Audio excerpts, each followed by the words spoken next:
அன்பு நண்பர்கள் அனைவருக்கும் வணக்கம். வாழ்க வையகம், வாழ்க வளமுடன். எல்லா புகழும் ஆண்டாளுக்கே. நரசிம்மன் திருவடிகளே சரணம். சர்வம் கிருஷ்ணார்ப்பணம்.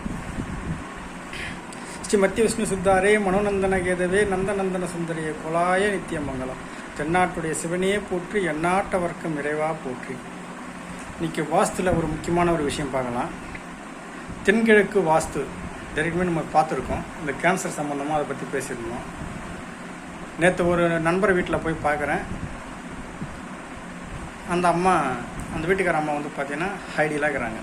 என்னென்னா என்ன பண்ணுறது, சும்மா தத்தி அவங்ககிட்ட சொல்கிறாங்க, அது தத்திங்க, அது ஒன்றும் தெரியாது அப்படின்னு சொல்கிறாரு. என்ன பார்த்தீங்கன்னா பெண்கள் பாதிப்பு என்ன பண்ணி வச்சுருக்காங்க பார்த்தீங்கன்னா, தென்கிழக்கில் பாத்ரூம் வச்சுருக்காங்க, தென்கிழக்கில் படிக்கட்டு வச்சுருக்காங்க.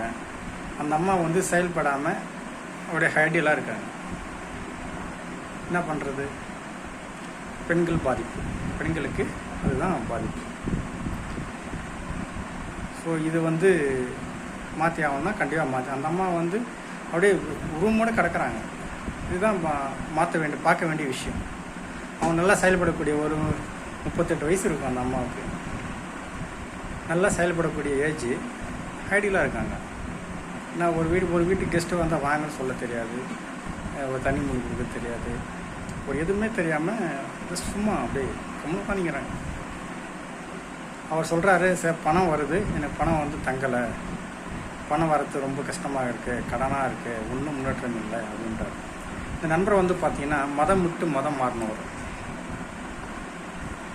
மதம் விட்டு மதம் மாறினதுனால ஏன் அங்கே போனால் நம்ம முன்னோர்களை கும்பிடக்கூடாதுன்னு ஏதாவது இருக்கான்னு? குலதெய்வ வழிபாடு கிடையாது அங்கே. அதனால் குலதெய்வ வழிபாடு கட்டானதுனால அவருக்கு வடகிழக்கில் பாதிப்பு இருக்குது.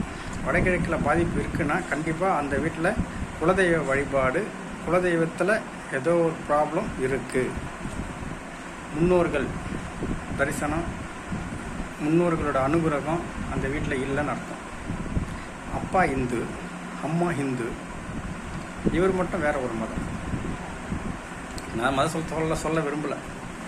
என் மதம் எனக்கு சிறந்தது, என்னை வழிபட வழிவிடு. உன் மதம் உனக்கு சிறந்தது, நீ வழிபடு. என்னை நீ அங்கேருந்து கூப்பிடாத, அங்கேருந்து நீ வான்னு என்னை கூப்பிடாது. நானும் உன்னை இங்கே வான்னு கூப்பிடல. உன் மதம் உனக்கு சிறந்தது, உன்னுடைய கடவுளை நீ கும்பிடு, என்னுடைய கடவுளை நான் கும்பிட்றேன். இதுக்கும் என்னப்பா வாஸ்துக்கு சம்பந்தம் அப்படின்னா, நீ எந்த மதத்துலாம் இருந்துப்போ, வாஸ்து வந்து எல்லாருக்கும் பொதுவானது. நீ முன்னோர்களுக்கு வழிபடக்கூடாதுன்னு ஏதாவது இருக்கான்னு? அவங்க தான் நமக்கு கடவுள். அவங்களே இல்லைன்னா இந்த சாமி யாருன்னு உனக்கு எப்படி தெரியும்? அவங்க தான் சொல்லியிருப்பாங்க, இவங்க தான் அம்மா, இவங்க அப்பா, இவங்க அண்ணன், இவன் தம்பி, இவன் சித்தப்பா, பெரியப்பான்னு அவங்க தானே சொல்லியிருப்பாங்க. அவங்களே நீ கும்பிடாமல், அவங்கள நீ நினைக்காமல் இருக்க அப்படின்னா அப்புறம் எப்படி உனக்கு வடகிழக்கு நல்லாயிருக்கும்? எப்படி பண வரவு வரும்? எப்படி பீஸ்ஃபுல் மைண்டு கிடைக்கும்? எதுவும் கிடைக்காது. அதனால் வடகிழக்கு ஹால் வரணும், 2 பக்கம் ஜன்னல் இருக்கணும். வடக்கனா கிழக்க ஒட்டி, கிழக்கனா வடக்க ஒட்டி ஜன்னல் இருக்கணும். அந்த ரூம் வந்து ஃப்ரீயாக இருக்கணும். என்ன இப்போ பத்தாத்துக்கு வேறு என்ன பண்ணி வச்சுருக்காங்கன்னா, தென்மேற்கு மூலையில் ஸ்டம்ப்பு போட்டு வச்சுருக்காரு. வேறு வழி இல்லை. அவர் 10க்கு 20 ஆடு, 10க்கு 20 மனை, தெற்கு பார்த்த மனை, அதெல்லாம் தான் பண்ண முடியும். கணவன் மனைவி படுத்து உறங்க வேண்டிய இடத்துல ஸ்டம்ப்பு போட்டு வச்சுருக்காரு தென்மேற்கில். எப்படி இருக்கும்? அதனால் இது வந்து சரியில்லை. நீங்கள் வந்து எந்த மதம்னாலும் மாறிக்கோங்க. கடவுள் வந்து நீ இந்துவாரு, நீ முஸ்லீமாரு, நீ கிறிஸ்டினாரு, நீ எது வேணாலும் இருந்துக்கோ. எல்லாருக்கும் கண்ணு மூஞ்சில் தான் வச்சுருக்காரு. ஒருத்தருக்கு பின்னாடி, இந்துக்களுக்கு முன்னாடி, கிறிஸ்டினுக்கு பின்னாடி, முஸ்லீமுக்கு மேலே, மற்ற மதத்துக்கு சைடில், அந்த மாதிரிலாம் வைக்கல.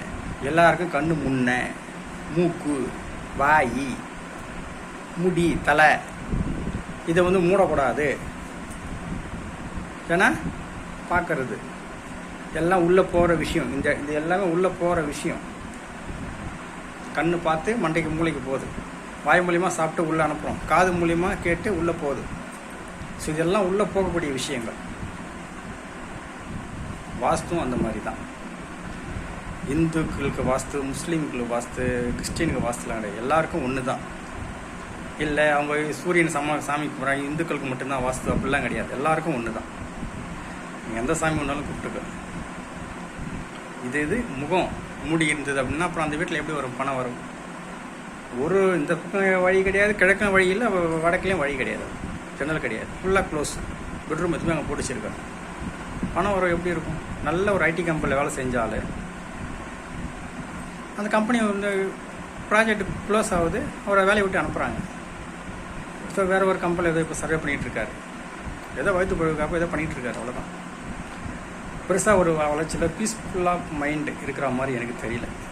இல்லைங்க, அதுதான் உண்மை. நான் நிறைய தடவை சொல்லிட்டேன், கொஞ்சம் பார்த்துக்கோங்க, கொஞ்சம் கொஞ்சமாக மாற்றிக்கோங்க, நல்லது பண்ணுங்கள். நல்லபடி வாஸ்து உங்களுக்கு வீடு மனை அமையும். உங்களுக்கு வாஸ்துப்படி நல்ல வீடு மனை அமையணுமா என்னை காண்டாக்ட் பண்ணுங்கள். அந்த மாதிரி வாஸ்துப்படி உள்ள மனைகள் இருக்கானா? இருக்குது. அந்த மாதிரி இடம் உங்கள் பேரில் இருந்தாலே உங்களுக்கு நல்லது தான். உங்கள் வாழ்க்கை அடுத்த கட்டத்துக்கு நீங்கள் மூவ் ஆகுவீங்க. இப்போ இருக்கிற ஸ்டெப்லேருந்து அடுத்த ஸ்டெப்பு கண்டிப்பாக நீங்கள் மூவ் ஆகுவீங்க.